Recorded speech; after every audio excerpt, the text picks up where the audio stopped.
لیکن اس کے بعد چونکہ خاتمیت کا اعلان نہیں کرتے، لہٰذا ان کو دائرہ اسلام سے باہر رکھا جاتا ہے۔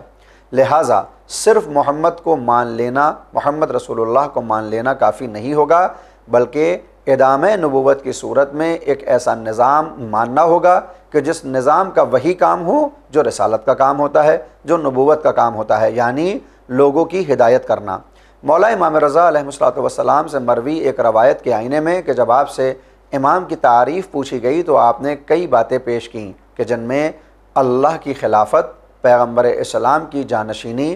امت کی رہبری، شریعت کا نفاذ اور دنیا کو ہدایت کی طرف لے جانا امام کی ذمہ داری ہے۔ لہٰذا امام کا قبول کرنا اور اس کو ماننا اسلام کے بنیادی عقیدوں میں سے ہے، اس فرق کے ساتھ کہ عام مسلمان اس منصب امامت کو فروع دین میں رکھتے ہیں، وہی مکتب تشیع میں اس امامت کو اصول دین میں رکھا جاتا ہے۔ دوسرا فرق عام مسلمانوں سے اہل تشیع کے درمیان یہ ہے کہ عام مسلمان امامت کو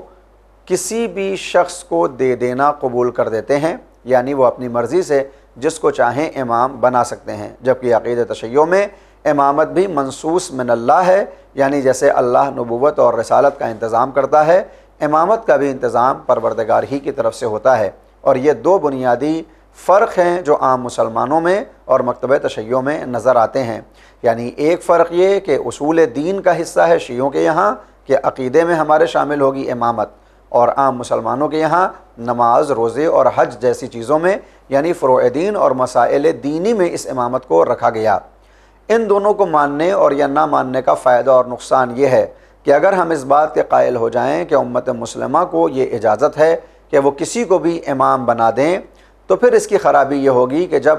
ہمارے میں سے کوئی امام بن جائے گا تو وہ ہماری طرح ہوگا، یعنی اس کا علم بھی ناقص ہوگا، اس کی قدرت بھی ناقص ہوگی، اور وہ ہماری طرح گناہ میں ملوث بھی ہوگا۔ اور جب وہ ہماری طرح ہوگا اور گناہ میں ملوث ہوگا تو پھر وہ دوسروں کو نیکی کی ہدایت کیسے کر سکتا ہے؟ اس لیے کہ یہ تو ہم اپنے چھوٹے سے گھر میں بھی دیکھتے ہیں کہ اگر والدین خود نماز کے پابند نہ ہوں اور وہ اپنے بچوں کو نماز کی پابندی کا حکم دیں تو بچے پلٹ کر کہتے ہیں کہ بابا آپ نے تو اب تک نماز نہیں پڑھی، یا اماں نے تو صبح کی نماز چھوڑ دی تھی، تو آپ نے ان سے کیوں نہیں کہا؟ اسی لیے پروردگار کی طرف سے جو بھی ہادی یا رہبر نبی یا رسول کی شکل میں آتا ہے اس کا معصوم ہونا ضروری ہوتا ہے، یعنی وہ ہر گناہ سے پاک ہو، ہر خطا سے دور ہو، تاکہ جب وہ لوگوں کو نیکی کا راستہ دکھائے اور برائی سے روکے تو کوئی اس کے اوپر الزام نہ لگا سکے۔ بالکل اسی عنوان سے پیغمبر اسلام کے بعد اگر ان کے مقام پر ہم کسی ایسے شخص کو بیٹھا دیں گے جو ہمارے جیسا ہوگا تو پھر اس سے گناہ سرزد ہوں گے، اور جو خود گناہ گار ہو وہ دوسروں کی ہدایت کیسے کر سکتا ہے؟ اور تیسری بات جو قرآن کریم کے آئینے سے ثابت ہے کہ جہاں اللہ کہتا ہے اطیعوا اللہ واطیعوا الرسول واولی الامر منکم، اللہ کی اطاعت کرو، رسول کی اطاعت کرو، اور جو تمہارے درمیان اولی الامر ہیں ان کی اطاعت کرو۔ اس اولی الامر کو لے کر جو دو فرق نظر آتے ہیں مسلمانوں میں وہ یہ کہ شیعہ اولی الامر کا تمغہ امام کو دیتے ہیں، ایسا امام کہ جو اللہ کی طرف سے چن کر آتا ہے، جو منصوص من اللہ ہو، جو محفوظ عن الخطا ہو، جو علم لدنی کا مالک ہو۔ وہیں عام مسلمان اولی الامر ہر اس شخص کو قبول کرتے ہیں جس کے ہاتھوں میں امت کی باگڈور ہو، یعنی جو وقت کا حاکم ہو، سلطان ہو، چاہے اس کے پاس علم موجود ہو یا نہ ہو، چاہے وہ گناہ کرتا ہو یا ثواب، چاہے وہ کھلے عام ہی گناہ کرتا ہو، لیکن اگر اس کے ہاتھ میں حکومت آ گئی تو پھر اس کو اولی الامر مانا جاتا ہے۔ اور یہ بات صرف زبانی بیان نہیں کی جا رہی ہے بلکہ اس کے اوپر دلائل موجود ہیں کہ 14 صدیوں میں ہم نے مسلمانوں کی تاریخ میں یہ دیکھا ہے کہ بعض اوقات ایسے لوگوں کو بھی خلیفۃ المسلمین جانا گیا، ایسے لوگوں کو بھی امام المسلمین مانا گیا جو کھلے عام گناہ بھی کرتے تھے اور ظلم و فساد بھی۔ لہٰذا اگر یہ ایسا امام جو ظلم اور فساد کرے گا تو پھر اس آیت کے ذیل میں ہمارے اوپر اس کی اتباع لازمی ہوگی، کیونکہ پروردگار نے کہا ہے اللہ کی اطاعت کرو، رسول کی اطاعت کرو اور اولی الامر کی اطاعت کرو، اور یہاں پر کوئی قید نہیں لگائی کہ کن معاملات میں اطاعت ہوگی اور کن معاملات میں اطاعت نہیں ہوگی۔ اللہ نے اپنی اطاعت کا حکم کلی طور پر دیا ہے، مطلقاً، یعنی جو میں کہہ دوں اس کو کرنا ہوگا۔ رسول کی اطاعت کا مطلب بھی یہی ہے کہ مطلق طور پر ہمیں اس کی اتباع کرنی ہوگی، یعنی پیغمبر جو دے گا ہمیں اس کو لینا ہوگا، جس سے روکے گا اس سے رک جانا ہوگا۔ لہٰذا جس طرح سے ہم اللہ کی اطاعت اور رسول کی اطاعت کرتے ہیں، اگر اسی طرح سے اولی الامر کی اطاعت کرنا چاہیں گے اور وہ اولی الامر یعنی امام ہمارے جیسا گناہگار ہوگا، تو نہ صرف یہ کہ ہم اس کے نیک کاموں میں اس کی اطاعت کریں گے بلکہ برے کاموں میں بھی ہمیں اس کی اطاعت کرنی ہوگی۔ یعنی اگر امام یعنی اولی الامر اگر ہم میں سے ہو اور وہ یہ حکم دے کہ کسی بھی مظلوم کو قتل کر دو، تو پھر ہمارے اوپر اس کی اتباع لازمی ہوگی اور ہم اس مظلوم کے قتل میں شامل ہو جائیں گے۔ اور اگر ہم ایسا مان لیں کہ گناہوں میں اطاعت لازمی ہے تو پھر ہدایت کا نظام بکھر جائے گا۔ پروردگار نے نبیوں اور رسولوں کو اس لیے نہیں بھیجا کہ دنیا کے اندر فساد پیدا ہو، دنیا کے اندر ظلم یا گناہ ہو، بلکہ نبیوں اور رسولوں کو بھیجنے کا مقصد یہ تھا کہ دنیا میں عدل اور انصاف قائم ہو، اور عدل اور انصاف اسی وقت قائم ہو سکتا ہے کہ جب عدل کو قائم کرنے والا خود عادل بھی ہو اور انصاف پسند بھی۔ لہٰذا امامت کو معصوم ہونا ضروری ہے، امام کا معصوم ہونا ضروری ہے، اور امامت کے لیے درجہ عصمت کا قائل ہونا لازمی ہوگا۔ اس مقدمے کے ساتھ کہ جہاں ہم یہ سمجھتے ہیں کہ امامت سے کسی نے بھی انکار نہیں کیا، نہ عام مسلمانوں نے نہ مذہب تشیع نے، بس جو فرق آتا ہے وہ اس کو چننے کا ہے۔ حالانکہ قرآن کریم سے اگر ہم نے اس مسئلے کا حل تلاشا ہوتا تو سورہ بقرہ کی آیت نمبر 124 میں پروردگار نے اعلان کر دیا، وَإِذِ ابْتَلَىٰ إِبْرَاهِيمَ رَبُّهُ بِكَلِمَاتٍ فَأَتَمَّهُنَّ۔ پروردگار یاد دلا رہا ہے کہ جب ہم نے ابراہیم کو مبتلا کیا کلمات میں، یعنی جب ان کا امتحان ہوا اور فَأَتَمَّهُنَّ انہوں نے اس امتحان کو کامل کر لیا، تو پھر اللہ نے انعام کے طور پر ان سے کہا، انی جاعلک للناس اماما، میں آپ کو لوگوں کا امام قرار دیتا ہوں، یعنی رہبر اور پیشوا بناتا ہوں۔ پروردگار کی اس ایک آیت میں یہ بات بالکل واضح ہے کہ جب بھی امام بنانا ہوگا تو پروردگار ہی امام بنائے گا۔ جب لوگوں کے لیے بھی امامت کو منتخب کرنا ہوگا تو یہ انتخاب بندوں کی طرف سے نہیں بلکہ پروردگار کی طرف سے ہوگا، کیونکہ یہاں پر لفظ جائل کا لفظ استعمال ہوا، یعنی قرار دینا۔ اب دنیا میں جب بھی کوئی امام بنے گا وہ اللہ کے حکم سے اور اس کی مرضی سے ہی بنے گا۔ پھر اس کے بعد حضرت ابراہیم نے دعا کی، وَمِن ذُرِّيَّتِي، اور اے میرے پروردگار میری ذریت کا کیا ہوگا، یعنی جب امامت میرے پاس ہے تو پھر ذریت کو یہ امامت پہنچتی ہے یا نہیں؟ جواب آیا، لا ینال عہد الظالمین، یہ عہدہ امامت، یہ مقام امامت ظالموں تک نہیں پہنچے گا۔ اس آیت میں جو 3 باتیں قابل غور ہیں وہ یہ کہ سب سے پہلے امامت کو قرار دینے کا حق پروردگار کو ہے، یعنی جب بھی لوگوں کے لیے امام بنایا جائے تو اللہ اس امام کو قرار دے گا۔ دوسری بات جو قابل غور ہے وہ یہ کہ امام ذریت ابراہیم میں سے ہوگا۔ وَمِن ذُرِّيَّتِي جب یہ کہا تو آپ نے اپنی اولاد کے لیے امامت کو مخصوص کرنے کی گویا حاجت کی، تو پروردگار نے اس کو رد نہیں کیا ہے۔ اور تیسری بات جو قابل غور ہے، لا ینال عہد الظالمین، کہ یہ منصب ظالموں تک نہیں پہنچے گا۔ لہٰذا حضرت ابراہیم کے بعد سے لے کر آج تک اور آج سے لے کر قیامت تک یہ قانون قدرت ہے کہ جب بھی امام کو تلاشنا ہوگا تو اس میں یہ 3 باتیں ہونا لازمی ہیں۔ ایک، وہ امام اللہ کی طرف سے ہوگا، دوسرا وہ ظالم نہیں ہوگا، اور تیسرا وہ نسل ابراہیم سے ہوگا۔ لہٰذا اب پیغمبر اسلام کے دنیا سے جانے کے بعد جو امامت کا طریقہ ہمیں نظر آتا ہے، ایک طرف وہ امامت ہے کہ جسے لوگوں نے ووٹنگ کے ذریعے قرار دیا ہو، یعنی جس کو دل چاہا اس کو امام بنا دیا۔ جس کو امام بنایا گیا، آیا وہ نسل ابراہیم میں ہے، آیا اللہ نے اس کا انتخاب کیا ہے، آیا وہ ظلم کرنے والا ہے یا نہیں؟ اگر ان 3 باتوں کا جواب قرآنی آئینے میں مل جائے تو پھر ہم اس کو امام مان لیتے ہیں۔ اور پیغمبر کے بعد ہمیں سوائے مولا الموحدین امیر المومنین علی بن ابی طالب علیہ السلام کے دوسرا شخص نظر نہیں آتا کہ جن میں یہ 3 باتیں پائی جاتی ہوں، یعنی جو نسل ابراہیم سے بھی ہو، جس کا انتخاب خدا کی طرف سے ہو اور اس نے ظلم بھی نہ کیا ہو۔ اللہ کی طرف سے انتخاب ہے، اس کی دلیل غدیر خم کا میدان ہے کہ جب پیغمبر اسلام اپنے پہلے اور آخری حج کو انجام دے کر مدینے واپس جانے لگے تو اس غدیر خم نامی مقام کے اوپر جبریل امین نازل ہوتے ہیں اور کہتے ہیں، یا ایھا الرسول بلغ ما انزل الیک من ربک وان لم تفعل فما بلغت رسالتہ واللہ یعصمک من الناس۔ اے حبیب خدا، اس پیغام کو پہنچا دیجئے جو آپ تک بہت پہلے پہنچایا جا چکا ہے، اور اگر آپ نے ایسا نہ کیا تو گویا کار رسالت میں کچھ انجام ہی نہ دیا، اور اللہ آپ کو لوگوں کے شر سے محفوظ رکھے گا۔ اس غدیر خم میں اس آیت کے آنے کے بعد جو واقعہ ہے وہ سب کو معلوم ہے، اور تمام مسلمانوں نے اپنی اپنی کتابوں میں اس کو درج کیا ہے کہ پیغمبر نے 1.25 لاکھ کے مجمع میں اپنے بھائی، اپنے جانشین، اپنے وزیر اور اپنے خلیفہ مولا الموحدین امیر المومنین علی بن ابی طالب علیہ السلام کی ولایت کو عام کیا، یہ کہتے ہوئے کہ من کنت مولا ہو فعلی مولا، یا دوسری روایت من کنت مولا ہو فہذا علی مولا، میں جس کا مولا ہوں اس کے یہ علی مولا ہیں۔ اور اب یہاں سے مولا کے معنی میں لوگوں نے اختلاف کرنا شروع کیا اور امامت کو اپنے اعتبار سے جانچنے اور پرکھنے کی کوشش کی گئی ہے۔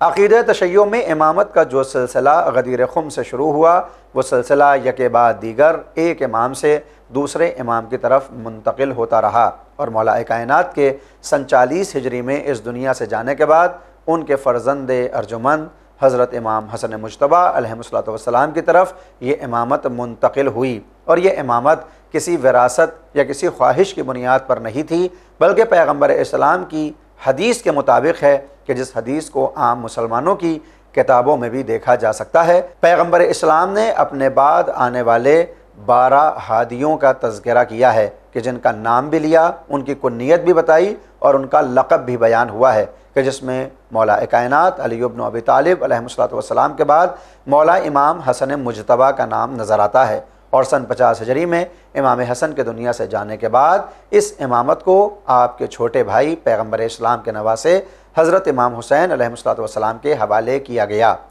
یہ ایک ہمارا بنیادی عقیدہ ہے جو قرآن سے بھی ثابت ہے اور سیرت پیغمبر سے بھی، لیکن اگر کوئی قرآن اور سیرت پیغمبر کا انکار بھی کر دے تو پھر اس کو یہ دیکھنا چاہیے کہ کیا واقعی معنی میں ہم اہل تشیع کے جو ائمہ ہیں ان کے مقابلے میں کوئی دوسرا اس وقت ایسا نظر آتا ہے جو فضیلت میں ان سے بہتر ہو؟ کیا علی کے سامنے کوئی دوسرا ایسا ہے جس کا علم علی سے زیادہ ہو، جس کی عبادت علی سے زیادہ ہو، جس کی شجاعت علی سے زیادہ ہو، یا جس کا احسان اسلام پر علی سے زیادہ رہا ہو؟ تو ہم کو یہ جواب ملتا ہے کہ زمانہ علی میں سوائے علی کے دوسرا کوئی نظر نہیں آتا، اور یہ ایک ایسی مسلم حقیقت ہے کہ جو افراد مولا کائنات کو منصوص من اللہ نہیں بھی مانتے، وہ بھی یہ کہتے ہیں کہ ہم خلافت تو کسی کی بھی تسلیم کر لیں گے، مگر اس بات کو ہم مانتے ہیں کہ علی اپنے زمانے میں سب سے افضل ہیں، اور اس کو عقیدہ افضلیت کہا جاتا ہے، کہ جہاں وہ یہ مانتے ہیں کہ افضل تو علی ہی ہیں، لیکن افضل کے سامنے مفضول کی امامت کو قبول کیا جا سکتا ہے۔ لیکن یہ مقولہ کہ افضل کے سامنے مفضول کی امامت کو قبول کیا جائے، یہ عقلانی اعتبار سے درست نہیں ہوگا، اور اس کی دلیل یہ ہے کہ اللہ جب کسی رسول کو کسی امت میں بھیجتا ہے تو اس کے اندر جو صفات ہوتی ہیں اس میں ایک صفت یہ کہ وہ اپنے زمانے کے تمام لوگوں سے افضل ہے۔ کیوں؟ اس لیے کہ اگر رسول یا نبی اپنے زمانے کے لوگوں سے افضل نہ ہو اور اس کے مقابلے پر کوئی دوسرا افضل موجود ہوگا تو پھر یہ عقلانی طور پر بیجا بات ہوگی کہ ایک کم علم والے کی اتباع زیادہ علم والا کرے، اور ایک کم فضیلت رکھنے والے کو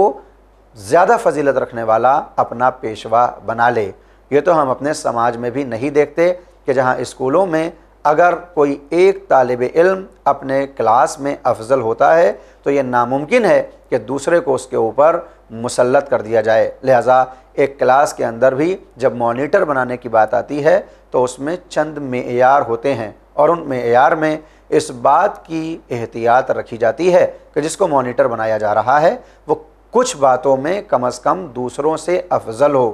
یا اپنے اخلاق کی بنیاد پر، یا اپنے علم کی بنیاد پر، یا اپنے کردار کی بنیاد پر۔ ہمارے ائمہ معصومین کے جن میں 12 کی تعداد نظر آتی ہے، ہر امام اپنے زمانے میں ہر معاملے میں افضل نظر آتا ہے، چاہے وہ علم کا معاملہ ہو، چاہے کردار کا معاملہ ہو، چاہے اخلاق کا معاملہ ہو، چاہے سخاوت اور شجاعت کا معاملہ ہو۔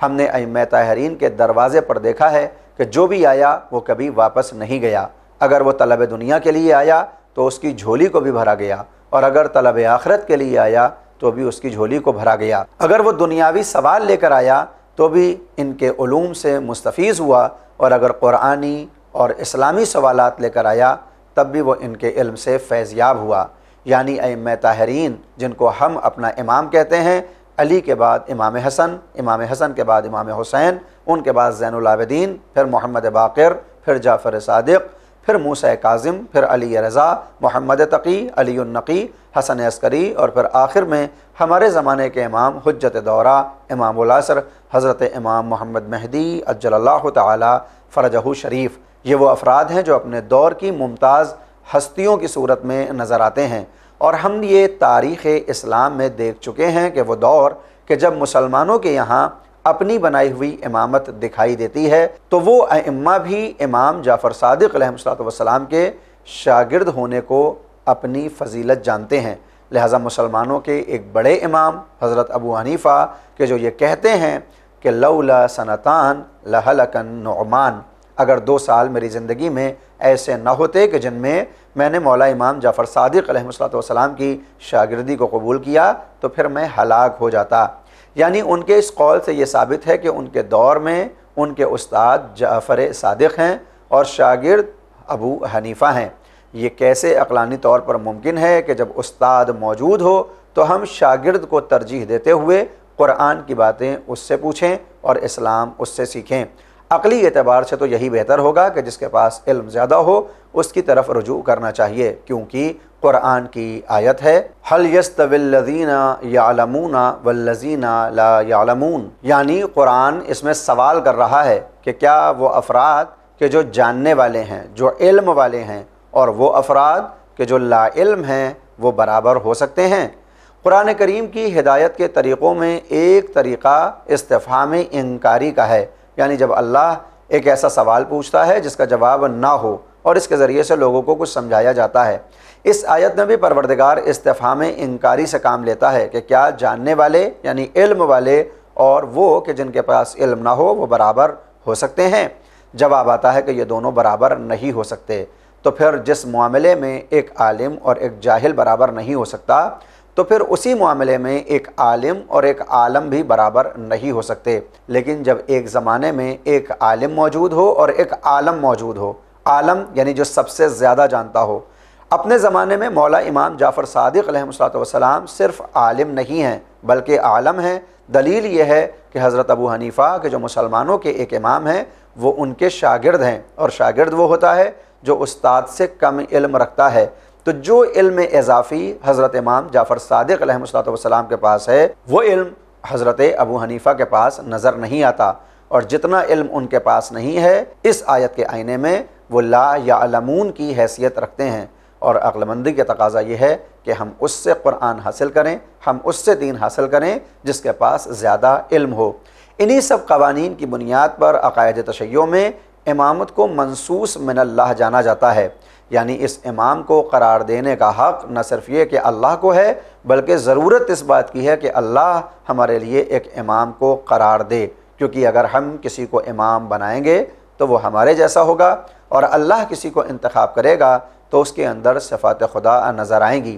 لہٰذا ائمہ کو ہم مظہر صفات خداوندی بھی کہتے ہیں، یعنی اللہ کے صفات کا مظہر ہمارے ائمہ طاہرین ہوتے ہیں۔ پروردگار عالم ہے، اس نے اپنے علم کا مظاہرہ ائمہ اہل بیت کی ذات میں کیا ہے۔ پروردگار قادر ہے، اس نے اپنی قدرت کا مظاہرہ ائمہ اہل بیت کی ذات میں کیا ہے۔ پروردگار کریم و رحیم ہے، تو اہل بیت علیہ السلام کے یہاں ائمہ کی فہرست میں کرامت اور رؤوفیت دیکھنے کو مل جاتی ہے۔ یہ وہ در ہے کہ جہاں صرف دوستوں کی جھولی نہیں بھری جاتی بلکہ دشمنوں کو بھی عطا کیا جاتا ہے۔ لہٰذا نبوت کے بعد عقیدہ امامت اصل اصول تشیع میں ہے، یعنی اگر کوئی امامت کو نہ مانے یا پھر امامت کو منصوص من اللہ نہ مانے تو پھر وہ دائرہ تشیع سے خارج ہو جاتا ہے۔ ہم سب کو یہ کوشش کرنا چاہیے کہ جب ہم توحید کے لیے اپنی علم کو استعمال کرتے ہوئے دلائل تلاشتے ہیں کہ اللہ واحد کیسے ہو سکتا ہے،